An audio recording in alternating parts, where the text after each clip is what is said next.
Awesome. Well, welcome, Jeff. It's great to have you. Um, Good to hear. so I'm gonna ask a couple easy questions, and we're gonna go into the deep end. Just because sometimes that's easier. Yeah. So one icebreaker that I like to use that I try to embarrass all the students with was who is your favorite athlete and why? Favorite athlete? Well, grew up in Southern California, and it's probably not hard for me. It'd have to be Magic Johnson. Not only, were those teams insane, but just the absolute passion with which he played, the pure joy he had for the game, and how much better he made everyone around him. I mean, I haven't watched an athlete that embodied what he was, his persona on the court, probably ever. So we got a couple. So we have soccer, basketball, and rowers on the call. So we have a couple basketball players. There you go. And as a Larry Bird fan, I will forgive you. Well, I mean, we can go into that too, right? No, it's okay. Best sports rivalry ever for me was It's true. definitely Lakers Celtics. No question about it. So, what's your recollection of where we first met? Because I have a recollection, but I'm not sure it's the same as yours. I can't wait to hear yours because I'm not sure I can tell you the first time we met, but what I will say is I remember, all of a sudden reading like posts I'm only on LinkedIn. I'm not in social media much at all, but I remember reading these posts on LinkedIn from this guy, Tom Matlack, talking about search and talking about entrepreneurship and thinking to myself, who the hell is he, man? He's not part of the ecosystem. He didn't grow up in this. Why is he popping off about what search is? And then I'm like, I don't know what this guy's up to. And then I do remember meeting you at an HBS conference or on the HBS campus and having a conversation with you. And it was like, huh, this is actually interesting. This guy's super thoughtful. And then obviously with time, had a chance to sit on some boards with you and what have you. And have just come to really appreciate how we have different styles, but like insanely aligned in terms of the way we see the world.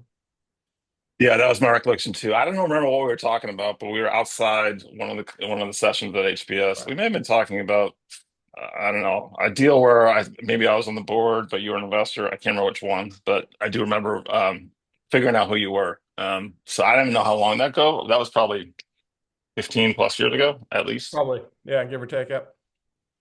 All right, so deep end. So as you look back on your career, um, I like to kind of start at the end and work back. Sure. But what are you most proud of? Yeah, I mean, the answer is probably simple. And I did hear Will say this, and I probably shouldn't have watched it because I wouldn't figure out where to either be or not be repetitive with him. I mean, at the end of the day, first and foremost, it's the relationships. And, that may sound simplistic, and you may hear that like literally out of every single person's mouth in this series here. But that's what it is all about. And I think for me, the corollary element to relationships is actually my constant effort to fulfill my commitments to them in terms of like, what am I most proud of? And I'll give you like a 2-second example here. Ran 4 companies over 20 years before starting in a cap. I know we'll get into that history probably in a little bit here.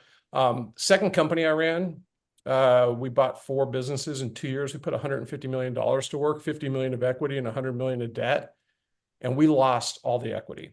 That's a story we can talk about. So it was an absolute disaster. And here I am 25 years later, and 80% of the capital in that deal is invested in Anacapa 25 years later. And I think, Oh, for me, if I think about pride, and I'm a pretty humble person, I don't love to talk a lot about myself in this way, but just what it came out to be was, just the way I carried myself through a difficult situation gave me the opportunity to at least maintain the conversations and the relationships and continue to build them. And here we are, with them being even deeper and more compelling now than they were then. yeah, that makes me. This is a very circuitous route, but I'll say it anyways, which is that I had the experience of watching my son Cole as a rower, and as he makes clear, he's a much better rower than I ever was. So as a parent, I'm in the position of being on the shore watching him compete, and I always tell myself that like I have no control, and so I shouldn't be nervous. And I also tell myself that he will learn more by losing than winning. Yep. And then as a parent, like I don't really need to worry about helping him celebrate when he wins, but I need to show up when he loses. And I think that's true in business too. Like Right. the failures are what really make the difference in the end. And so we'll get into that more, but We that's a will. very appropriate story. Yeah. No, and listen, I will tell you, I've got three. They're 24, 22, and 21 now. And probably my greatest joy in life was watching all three of them compete athletically. None of Yeah. them at the level that any of you on the screen here are competing. None of them ended up being D1 athletes, but not, club this, volleyball. My son was a really good hockey player for a while, and just nothing better. Like you say, no control, like nervous as hell, but funnest thing I did. So in your career, what was like your best day? What was the most fun you had? Yeah, I don't know about best day. I will say that, if I think about just most fun, I'll start at a macro level and then I'll give you one example of it, even though it'll be interesting. The most fun, without question, for me is when you can create real alignment. Whenever, to use a metaphor that'll relate for everybody in this room or most of you in this room, it's when everyone's rowing in the same, pulling together and you're actually accomplishing something. It's not easy to do. I think alignment is difficult, but in the moments when we've created real alignment, through good times and bad, I think those have been my most joyful times. And I'll give you one quick example. I was on a board. We bought a company, really neat business, we thought, that was providing a service to the oil and gas industry, which by definition is a cyclical industry. We can probably more detail than you need, but we bought this company, and 30 days after we bought it, we weren't smart on the oil and gas industry, so we were probably stupid to buy it in the first place. But 30 days after we bought it, the price of crude oil went from $100 to $50 a barrel, on its way down to $27 a barrel. And 75% of the volume of the service we provided went away, like in a blink of an eye. And we were immediately in a world where we weren't sure if we were going to own the business at all. And the time we spent as a group, that board, very tight board with a brand new CEO who was super talented. And by the way, the sellers rolled 40% in that deal. So they were still one of the largest voices. They had never had a layoff in 25 years of running that business. We did two layoffs in the first 12 months we owned it, which is a really hard thing to ask a first-time CEO to do. We took a price increase in the middle of all of that, which probably sounds insane, and took a second one in the second year. And we came out the other side of that. We bought the company for $25 million. We came out the other side of it in much better shape and built a phenomenal business that we sold for $210 million 4 years later. And it was because everyone rallied, everyone got on the same page, everyone knew what the picture was, which was we have to live to see another day every single day.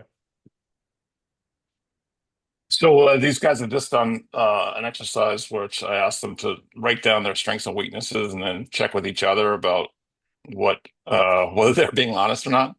Um, so how do you look at your strengths and weaknesses professionally?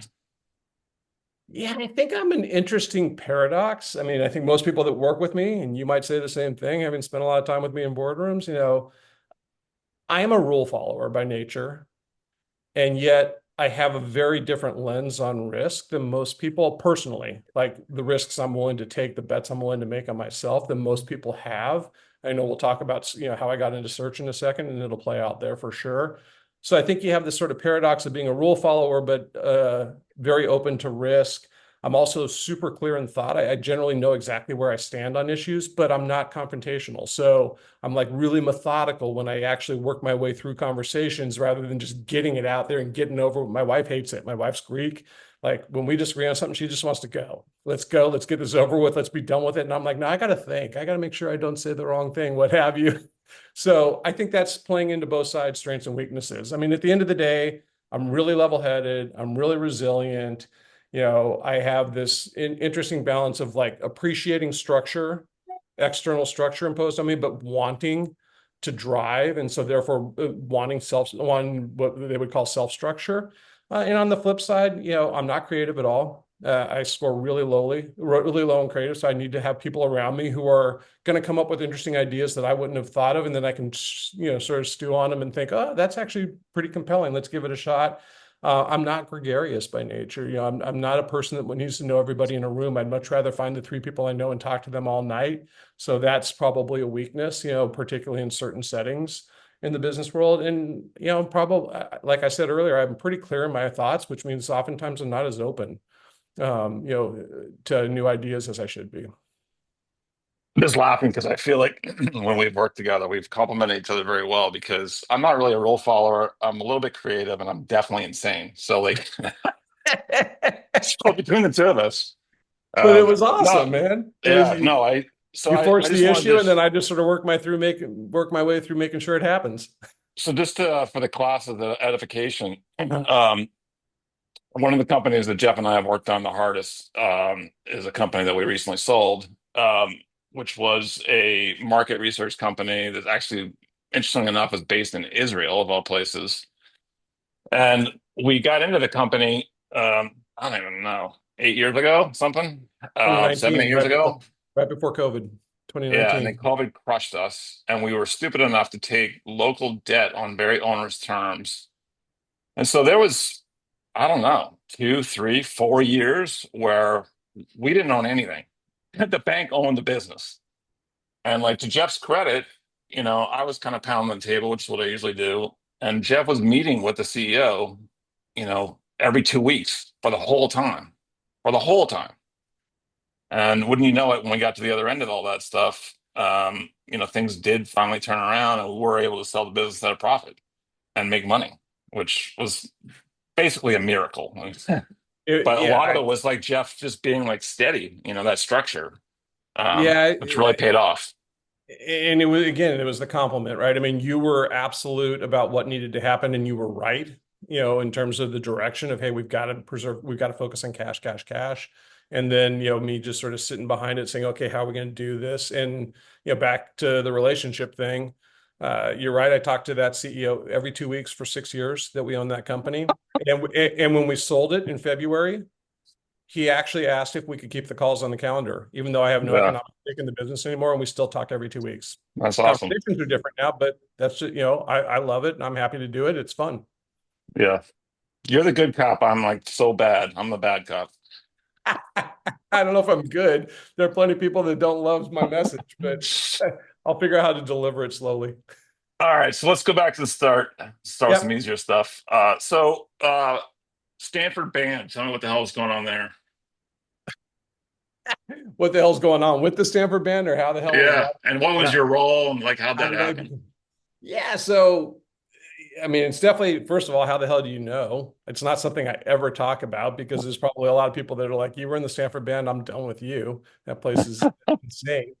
Um, Listen, I mean, I was a musician my whole life, started playing the piano when I was a little kid, played the trumpet. I was in every single musical group in high school, orchestra, jazz band, band, blah, blah, blah, blah, blah. And so when I went to Stanford, I knew I would, try to be in the band. I didn't actually know much about what it was. And it's definitely as loose as it gets. Um, and it's student run. And so tried out for the band, got in the band, and most of my closest friends still to this day from college were people I was in the band with. But what was interesting about it is, like I said, it's student run and precursor to search and everything else. Like everything I ever did in my life, if I was going to be involved in it, high school, college, whatever club, I had to be in the room where the decisions were being made. I didn't have to have control. I knew I wasn't going to have control, but I just loved being in the room where the energy was. And I wanted to always be in the room. So if the Stanford band student run, I got to figure out how to run it. And so sure enough, over the next 3 years, I kind of made the commitment, put in the time, and ultimately I ran the band, the Stanford band, which was a ton of responsibility. I joke it's probably how I got into Stanford Business School, which is pretty antithetical to what Stanford Business School really represents at the end of the day. But I mean, the experiences I had running that group and trying to figure out my job really was, it's a group that's going to push the edge at every minute, and my job was to know where the line was and let everyone get right up to the line and not step over it. And that's pretty hard. Yeah, if you guys are, I'm sure you probably are familiar, but if you've ever seen them perform, they are not like any other collegiate band that you've ever seen in your life, and you should check them out. So, talk to me about triathlons, how you got into that, and like what your experience of that was. Yeah, boy, that was a fun window of my life. I was an athlete, not at the level of any of you, but I was an athlete my whole life, ran track in high school, played basketball, what have you. And actually, ironically, walked onto the football team at Stanford, having never played football in my life. And just like, I can do this. Let's go. And they were bad enough at the time that I thought I could make the team, knowing full well I would never get on the field, but it seemed like a good challenge. And then that didn't last. But I went back to running because that's what I knew that, I love to run. But I think running always for me, and I respect what you do, Tom, in that domain. Running for me always was great physically, but the mental side of running was just the opportunity to dump everything in my head. I'd go out, 6, 8, 10 miles, whatever, and I would just clear my head while I was running. But there wasn't like this mental aspect to it or challenge to it in my mind, the way I did it. And I found out about triathlons and the breadth of doing 3 different disciplines. Actually, I think created more interest for me, more dynamic element, and probably more of a mental aspect to being an athlete. Then, and again, you guys probably all laugh at that because there's a huge mental aspect of whatever all of you are doing at the level you're competing. But that was the motivation for me, and the ability to, when I was doing it full time, the ability to work out 5, 6 hours a day and do all 3 disciplines versus like just go ride 100 miles on the bike, which I would do, from time to time. It was much more interesting and it was much easier to get going every single day. So how long were you doing that? You're like full-time triathlete? I was a full-time triathlete for probably a year and a half. So I started doing triathlons at the tail end of my undergrad days at Stanford, 85, 86. Went to Bain, but got into business school at my senior year in college, Okay, and deferred it for 2 years. And so I I went to see. Bain, but all I wanted to do was train. And I was working 80 to 100 hours a week at Bain, and I knew what I was doing at the end of the 2 years. And I'm like, you know what? I love this place. These people are really smart. And by the way, I still have a lot of great relationships from there, which is pretty interesting because I didn't stay a year. I left Bain to train full time before business school started for a little over a year. And that's all I did. And it was awesome. The only real painful part of the story, literally and figuratively, is I was training with another guy who I knew as an undergrad who was a phenomenal athlete, who was actually at Duke Med School and out at Stanford for a year. And we were training for the Canada Ironman. And, 9, 10 months of it build up. And then we were goofing around playing basketball with our roommates one day. And I literally blew out my ankle. I tore all the Oof. ligaments in my ankle. And I spent that entire summer in a cast and missed the entire season.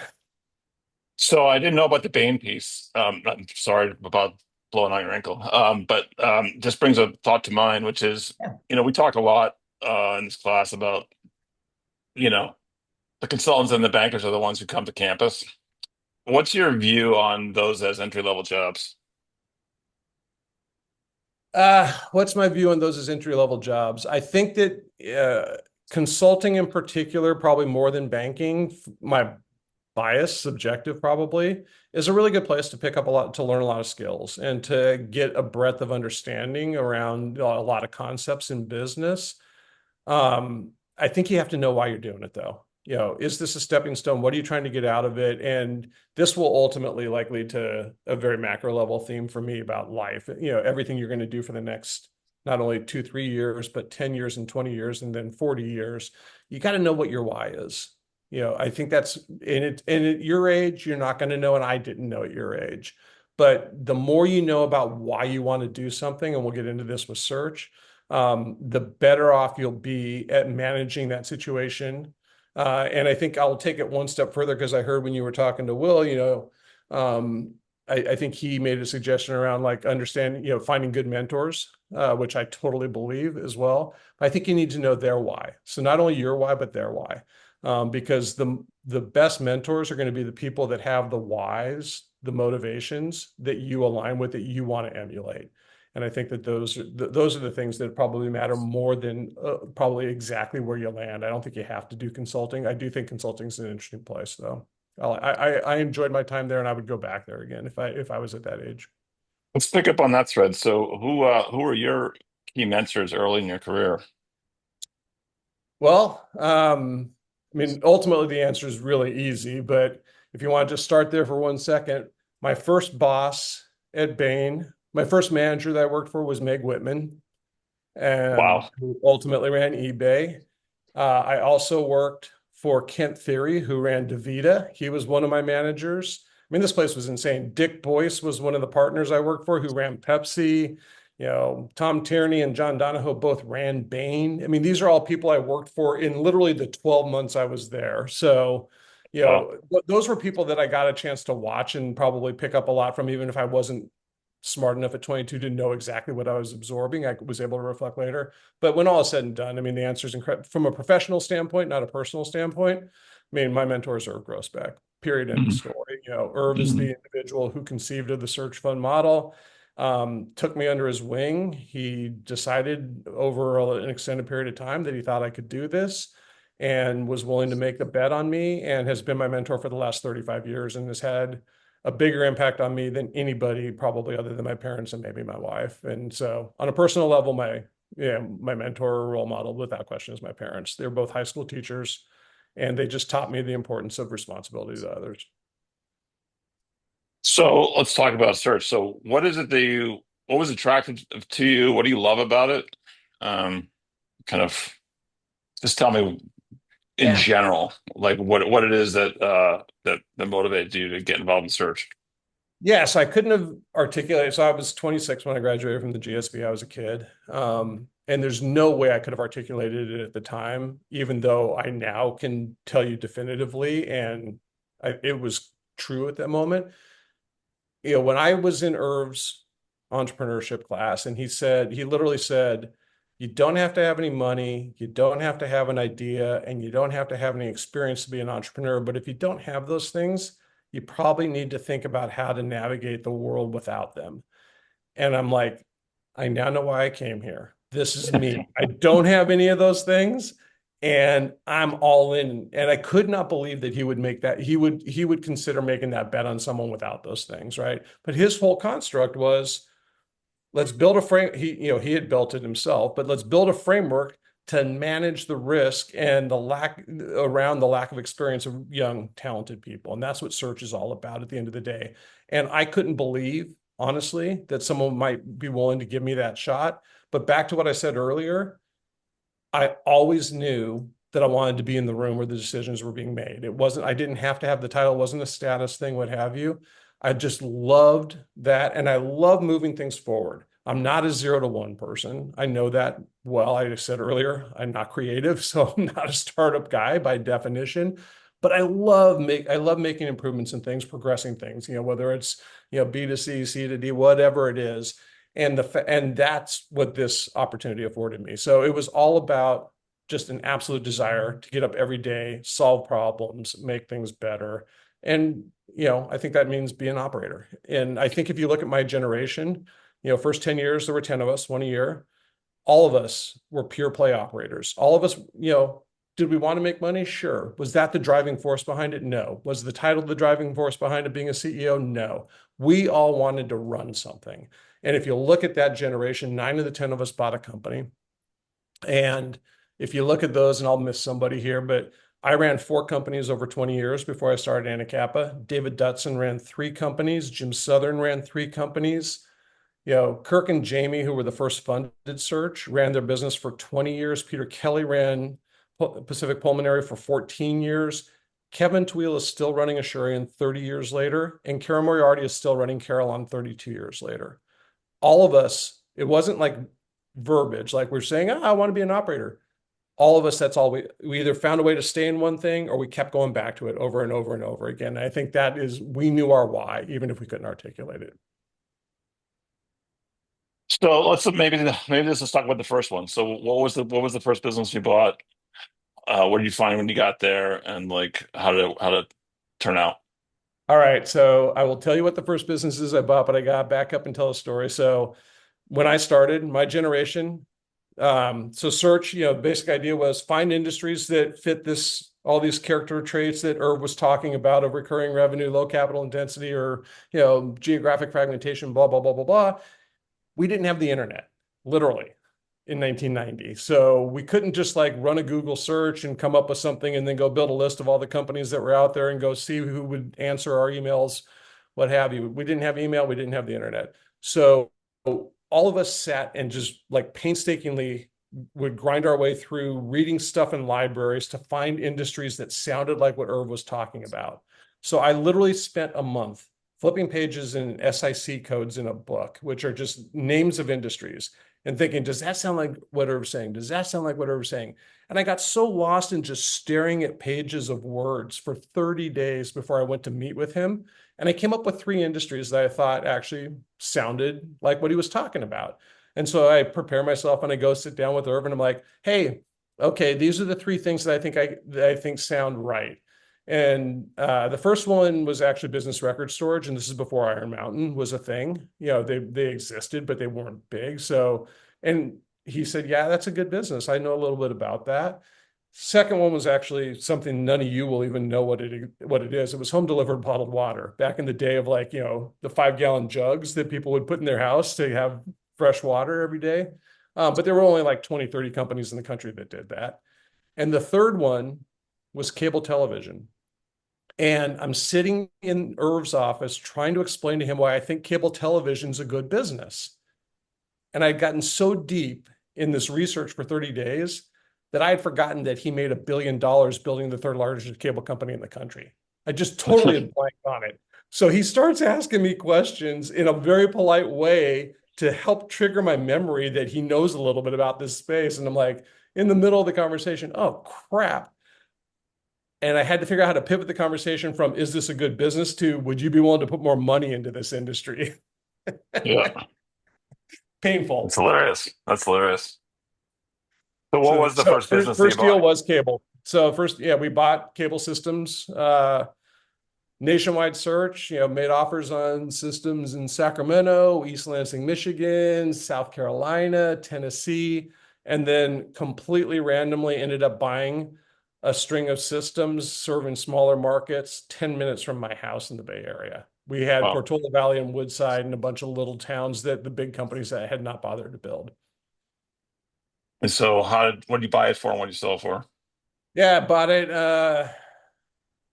1992, early 92 for $12 million, which was 6 times the EBITDA. And in those days, cable generally traded for sort of 8 to 12 times. This was a small business and there were no other buyers, and we got it for 6 times. So we paid $12 million for it. You know, built the EBITDA to 3 million plus and sold it for about 11, you know, between 10 and 11 times to TCI as they were consolidating the market. Made 4 times the money for the investors in about 4 years. Yeah, so just to connect the dots to the students, they may not kind of get Sure. it all together, but so Irv and was partners with Amos Hostetler here in Boston. They own Continental Cablevision, which was one of the biggest original cable television companies. And interestingly enough, just as a side note, when I was at the Providence Journal, we had 1 million subs of cable. We sold our 1 million subs of cable to Irv and Amos for 1.4 billion in 1994. And so they eventually sold it US West, to US West, and there was 12 and a multiple half multiple billion. sales after that. So Irv, made probably $10 billion out of all that more, and that's the money that bought the Celtics. Yeah, Irv's Um, the only person I know, and this is not, you know, he wouldn't be happy if we were talking about this. He's the only person I know who's made $1 billion 3 different times in three completely different spaces: yeah, yeah. Continental, Asurian, and the Celtics. So I'm just watching time, so I want to fast forward a little bit. So you founded Anacapa. Just tell us, for the students, tell us what Anacapa is, when you founded it, and kind of what the aggregate, how many funds you've had, how much capital is at work, what the returns have been like, how many companies you funded, that kind of stuff. Sure. So, like I said, I ran 4 companies over 20 years, the first three through funded searches. So I stayed like absolutely true to the center of where my universe, which was the search fund world. The fourth company I did was a startup, non-tech. It was actually a food business. So after 20 years and coming out of the fourth business, I went back to all of my investors and said, you know, ready to go again. Let's do a fifth one. I'm ready to run one more company and excited about it. And that was 2010. And during that time, honestly, it was Kevin Tweel and Jim Ellis, who were very good friends of mine. They're the two that built Assurian. They started probing on whether or not my 20 years of experience as a CEO in the search ecosystem would be better utilized becoming one of the mentors, investors, advisors to the next generation of searchers. And I had never contemplated that. I was an operator. That's all I ever wanted to do. And I was ready to go get going again. We had long conversations about it. And ultimately, that was the impetus to start. Anacapa Partners. Anacapa is, you know, by literal definitions, a private equity fund. We tend not to think of ourselves as private equity, but we raised capital and we invest in entrepreneurs who are going to head out and look for a company to acquire. We do it in what's called the traditional model. So as Tom knows well, because he's one of them, we co-invest alongside other investors. We're not a control investor in any way, shape, or form. We've been doing it for 15 years now. I launched in 2010 by myself. First fund was $8 million, just friends and family trying to figure out if this is what I wanted to do. Loved it. And second fund was a little over 30 million, brought in a partner, Ashley, and deployed that capital. Third fund was 80 million. Fourth fund, which we raised a few years ago, was 150 million, and we've called 70% of that. So we probably head out to raise the fifth fund sometime in 2026. So we've raised $270 million to date. We've backed over 200 searches, entrepreneurs looking for a company to acquire. We've invested in over 100 operating companies that have been acquired. Awesome. And so your investors are individuals, right? We only take individuals, high net worth individuals and family offices, and that's intentional. We do not take institutional money. So what has been the evolution of search over the last since you started Anacapa, and like how have you reacted to that? Great question. We could spend hours on this, and I'll do my best not We to. have we have about 7 minutes left, so Fair, very fair. Yeah. So, I mean, search, when I started, like I said, the first 10 years, there was one a year. There were 10 of us from 1985 to 1995. By 2005, there were like 10 active searches out, looking for a company to buy. When we started Anacapa in 2010, there were about 20 active searches in the market. And there were probably 30-ish investors backing those 20 searches, plus the operating companies that had been acquired before them.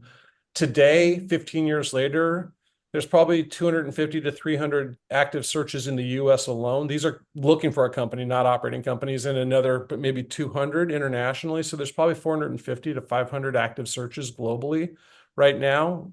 Exponential growth, absolute exponential growth over the last 15 years. That's come dominantly from just more increased awareness. Search started as only a Stanford and Harvard thing, really, because that's where Irv was. He taught at Harvard for 5 years, then he came to Stanford, and the next, 10 years of it were all Stanford students. Now, entrepreneurship through acquisition or search, whatever you want to call it, is taught at almost probably most of the top 20 MBA programs as a track, as a potential track for people to take afterwards. That awareness has created more interest. I would also say it's created more movement. I think more variations on the model, which is fine. You can fund the search yourself. You can get investors. You can get a single investor. You can get multiple investors, what have you. There's lots of different ways to execute on it. And I think that the lens on what a good company looks like for most of the old guard hasn't changed, but for a lot of the new money coming in and for a lot of the searchers who have different views, there's a lot of pushing on the edges, if not beyond the edges, of what is an acceptable business to acquire. So we've seen a lot of variation and probably a lot of diversification, for lack of a better term, in how the model actually gets applied. To your question around how we've reacted to that, I would say probably the hardest thing, and it's consistent with who I am, but probably the hardest thing we've done is we've doubled down on what we believe, which is the core of the model, the original model. We probably have a reputation in the search ecosystem for being the most original, thoughtful, conservative, whatever word you want to put against it, investor to the original model. And we don't shy away from that at all. And that means that, when people want to do something different or unique, we're not going to be in the conversation. And I think, at some level that takes guts. We risk losing access to top talent at times, but we have maintained that discipline, and we've maintained a message around the value and the importance of that discipline. And I think our numbers have borne it out so far, not to say that we'll be able to sustain that. do you think there's a risk either of oversaturation of too many searchers chasing a finite pool of deals, or the dilution of talent of searchers? Yeah, yes on the second, probably not on the first, but I will put a caveat to that. So I think that, it's just practical reality. When there were only 10 folks coming into this ecosystem and they were all coming from Stanford Business School and Harvard Business School, Stanford and Harvard do not have a lock on all the talent that can do this, period, end of story. But the consistency of the talent at those two schools is pretty high. And as it's gotten spread into a lot more places, I think that there has been, I don't like the word dilution, but there's certainly been, a broader array of folks coming in, not only from backgrounds and maybe just raw capability, but also ideas around how they want to execute on this. So I do think that, whether you call it dilution, diversification, what have you, that's real. We think directionally there's 150,000 companies in the US alone that we would be interested in owning if we could. And even if we have 200, 250 searches, in this ecosystem at any point in time, we shouldn't be anywhere near tapping the market, so to speak. But what we are tapping, even if we're not tapping the market, is it's getting harder and harder to execute on search. And I think people coming into it because they see it as a fast path to being a CEO and making a bunch of money and then going and doing whatever's next are finding out that it's really hard and they don't have the commitment to doing the things that it takes to succeed with the model, both on the search side and probably at some level on the operating side as well. Let me ask one more kind of business question, and we'll move to advice Sure. for students. So, how do you think about the role of building teams at the portfolio companies? Probably no more important role ultimately. I think, people ask all the time, why has search been so successful? What's unique about it? How has it created these returns? What have you? You know, our view is search creates value by doing three things exceedingly well over time. One, we do what we call professionalizing the organizations, which is your point, teams. Number two, we grow the businesses that we buy. And number three, we paint a picture of the next growth opportunity for the business to get the next owner to want to own it, right? I think those are the three things we do really, really well. The first piece is the professionalization. Almost every company we buy is founder, owner, operated. They're super talented people. They built great businesses that we want to own. So there's zero criticism whatsoever. But most founders don't build teams. They add people around them to do things that need to get done. But a founder will generally end up having 8 jobs in the company because every time the next thing comes up, it's like, well, if I do it myself and I can save $80,000, that's in my bank account, right? So I'll take that job too. And so when we get in, we have to figure out how to build. We have to build the infrastructure, partly systems, partly people, to be able to foundationally be able to drive the growth that we want to with these businesses. And there's nothing more important. It's probably the hardest thing, right? You're taking really talented people who are 30 years old and have never hired and fired in their life. And you say, hey, the most important thing you're going to do is put a bunch of really good people around you. And that's true. And it takes time and it takes a lot of coaching and it takes patience and commitment from a board, which you know exceedingly well, to actually execute on that. Yeah, I can't underscore that enough. Like my experience is like it absolutely, it matters not so much like what the CEO does. It matters who they hire and how they motivate those people and to move in the right direction. Yeah. Okay, Together, so back last to last alignment. question is before I turn it over is what's your advice? So these are freshmen and sophomore athletes who are interested in business. What's your advice for them in terms of how to look at their career ahead of them? Yeah, I'm going to go back to what I said earlier, and with which is try to figure out what your motivations are, and respect the fact that at 19 and 20, which is probably what you are right now, you may not know, and that's okay. That's really okay. But never lose sight of the fact that that is really, at the end of the day, what you should be driving for. You shouldn't be driving, my personal bias, you shouldn't be driving for, a title or a role or a certain compensation. Those are all things that happen and okay to say, I want whatever. But I think you should be driving for figuring out what gets you up every day and gets you excited to go. And when you find that, The rest of it actually, I mean, it sounds overly simplistic and it may not always be true, but I personally believe the rest of it generally will take care of itself. Figure out what you love. And it's okay if it takes a couple steps to get there. None of us are on a straight line path. All right, cool. So I'm gonna turn it over. I'm just gonna start calling on guys, and if someone wants to jump to the front of the line, just raise your virtual hand. Joe, ask a question. My favorite part of my job is the fact, and this is something I had to figure out as I transitioned from the operating world to the investing world. I get to spend pretty much all day, every day with just really talented, motivated, driven people, and it's incredibly cool. I mean, when I was operating, I loved operating, and I would go back to it in a heartbeat. But by definition, some component of your organization is there because they have to have a job, they got to make money, they got to support their family, what have you, and you're having a hard time getting them as excited about what you're doing as you are. That doesn't generally happen in my world. And I assume Tom would, for the most part, agree with that. We get to work with people who are just intensely driven all day, every day. And that is really, really cool. The thing that I struggle with, and I said it earlier, is anytime I feel like we're out of alignment. And that can be internal at Anacapa. We have a view on what a good business looks like. We hire somebody and they're really talented and we're excited and they can support entrepreneurs, but they have a different lens than we do. And we didn't figure it out during the interview process. And they want to pursue deals and businesses that we're just not going to invest in. And we got to figure out how to pull that alignment back together. And the same thing can happen from time to time with, the entrepreneurs that we're partnered with as well. So I think that's the most frustrating thing when it happens is when I just feel like we're having a hard time getting aligned.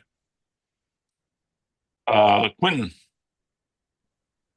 So you mentioned when talking about building teams that a lot of times the like business school grads you worked with in search funds like had very little or no experience with hiring and firing people. And I was wondering if you could elaborate on like how you helped coach them on how to build teams and like what you do if you feel like they're kind of failing in that job and either hadn't assembled a team or their team was not performing the way it should have and like how you handle that situation.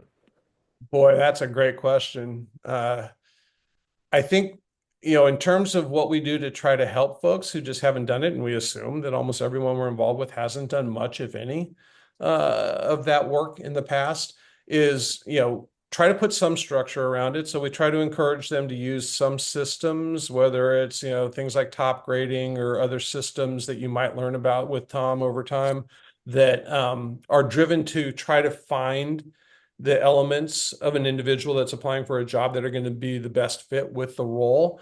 I think that the other thing, though, I think the thing that probably gets missed the most in building good teams is actually doing the work up front to know how you're going to bring somebody on. So what we call onboarding. I think at the end of the day, we can we can define the job description. We can do a good job. And we smart people that we're, entrepreneurs we're working with, they can do a good job of specing, so to speak, what the role is. And then they can go find people that they think directionally, are going to be a good fit with that role. And then they don't put a plan in place to support them and bring them into the organization and maximize the probability they're going to succeed in the role. And I think that's a place where we as advisors probably spend a lot of time is trying to make sure that they do everything in their power. It's hard to hire. Most people will tell you if you are successful 50% of the time at filling key roles in an organization, you're pretty good. That's not a big hit rate for something as fundamental and important as Tom is saying. So I think anything we can do to increase the probability that the person's going to stick and perform is critical, and it's usually after the fact as opposed to at the front end.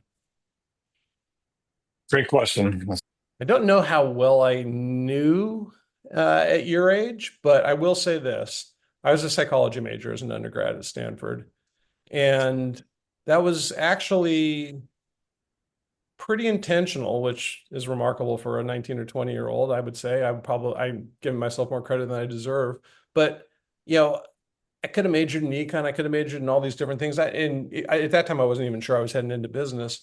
But what I did know at that time in my life was no matter what I did, I was going to be dealing with people my whole life. And I wanted to be dealing with people. And so I majored in psychology because I was fascinated by how people function and how they are wired. And I'm still to this day. I mean, probably in the search ecosystem, people know I'm the guy that's always talking about, how is someone wired and back to this methodical meet with somebody every other week and talk to them on the phone. I'm trying to figure out how they tick so that I can figure out how to be a better partner to them. We use assessment tools.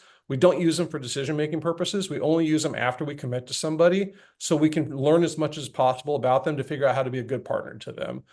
So, we're wired. I'm wired to actually look at those things. I'm far from perfect. I get it wrong plenty, and I probably don't invest enough time in it at, critical moments sometimes because we're too busy focused on details. But that's my answer to like how I got there. I think being open to feedback again, and being curious, in general, but definitely being curious about how you're wired. I think there are a lot of good tools out there, and none of them are perfect. We use a tool called Caliper, which was developed at Princeton, that assesses 22 behavioral traits. And it's actually what we like about it is it's not what are you good and bad at, it's what do you naturally gravitate toward. So where are you going to go naturally? And you might be really good at things you just don't love to do. And so don't naturally gravitate toward them, but they drain energy. So we get from that profile, actually, where do you get energy? Where do you not get energy? And how do we sort of supplement the areas that you're not going to go to individually? I think tools like that are actually super valuable if you're open to them, and they help you become a little bit more objective about yourself. Yes, I mean, we were actually talking about that before, about the fact that strengths and weaknesses probably isn't the greatest terms because a lot of times it's not really a weakness, it's just the thing that you're not inclined to do. Right. And it's just the way you're wired. It's like, you can be introverted or extroverted, neither one's better. It's just you are one or the other. Yeah, I mean, you could be great at building models, but hate it, and Yeah. you're not going to go do it, right? Unless you Yeah. have to, but it has nothing to do with actual raw capability. All right, two final questions, and we'll call it a day. All right. Favorite movie? Favorite movie. First one that comes to mind is 12 Angry Men. Just love, I don't, and most of you probably haven't seen it, I'm going to guess, because this is beyond a generational thing. It's almost my dad's generation more than mine. But just, I love the idea. It's probably how I'm wired a little bit. Love the idea of one person sitting in a room just continually asking questions, not even necessarily sharing their view up front and then trying to force everybody to it. Just like constant, Henry Fonda in that movie, just perpetually just the next layer and the next layer and the next layer and moves an entire room. I won't spoil the movie if you want to go watch it someday. I will say a recent one, which is not like critically acclaimed probably, but I just love, is actually Lin-Manuel Miranda's In the Heights. I love musicals. I mean, obviously I've got that musical background, so I love the energy around musicals, but I love the energy of that movie. I love the fact that relationships in that movie are everything, and the fact that every character in that movie is pursuing a dream. And so that movie gets me. I could watch it 100 times. So those are probably You're my. just sucking up now because you went to Wesleyan. Ah, there you go. No, hey, listen, I listened to Hamilton every single night and driving to volleyball practice for probably 4 years, having never seen it and not even knowing what the whole show was like, but I knew every word of every song. Yeah, he's brilliant. All right, last question. If you want to leave these guys with one word to focus on, what would it be? Yeah, it's not going to probably feel good or be sexy or glamorous, but I mean, the word I would use is responsibility. Responsibility to yourself and responsibility to others. I think if you, I was trained that way by my parents. I try to live my life that way. I just think if you have this mindset of the fact that you have responsibility, and I'll leave you with this. I don't know whether any of you or Tom, if you use Arthur Brooks's material at all in this class. Arthur Brooks is, I really like his work. He's studied happiness for 25 years. He teaches at Harvard Business School, and he teaches a class on happiness, which probably feels ironic to a bunch of top tier MBA students. And he's got this framework. He believes at its core that money does not create happiness, and I think there's plenty of research out there that would suggest that that's true. But he has this framework that at the end of the day, money can create happiness only through three vehicles. One, experiences dominantly shared with others, back to responsibility to yourself and others. Two, buying your time back, responsibility to yourself. And three, philanthropy, giving it away. And I love that framework. And in all three of those things, I feel like there's just this sense of responsibility to be in the moment and to understand what's important. Cool. We'll leave it there. That's a great place to stop. It's been an honor, Jeff. Thanks so much. And we'll have Joe will work on slicing and dicing this and putting it up on YouTube at some point in the next 24 hours. We'll shoot it over to you. Awesome. Great to meet all of you. Good luck. Excited for you guys. Thank you. Thanks, Jeff. Thank you.